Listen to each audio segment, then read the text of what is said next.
Hello guys, welcome back to my new blog. এখন দেখতে পাচ্ছ আমি বাইরের জামা পরে আছি, মানে টিউশন গিয়েছিলাম। আজকে হচ্ছে আমার আবার স্কুল যাওয়ার দিন। রবিবার বলে মনেই হয় না, কারণ আমি স্কুল যাই। মানে পরের দিন সোমবার বলে আমার রবিবারটা ঠিকভাবে কাটেও না স্কুল যাবো বলে। যাই হোক, আজকে সকালে খাবারে কি কি আছে দেখো। পটল ভাজা, হ্যাঁ খাবো না, ভেন্ডি ভাজা, এটা খাবো। ডিমের আমলেট করে আজকে ঝোল। হ্যাঁ, এখানে আছে ভাত, গরম গরম ভাত, ভাত। এখানে হয়েছে আমার টিফিনের জিনিস, এখানে আরো বানাচ্ছে এই যে সুজি দিয়ে বানাচ্ছি, সুজি আর টক দই দিয়ে। আপাম। হ্যাঁ, কি নাম ফাম জানি না, এটা হচ্ছে সবাই পরে আপাম, নাম করি।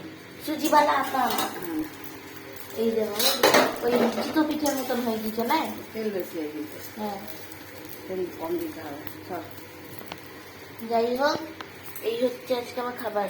ডিমের অমলেটের ঝোল, পটল ভাজা, ভেন্ডি ভাজা, ভাত, আর এই আমার টিফিনে নিয়ে যাবো। তো এখন আমি বই বোঝাতে যাই। Subscribe and follow my channel Sijas blogs and foodie শুধু। Bye by.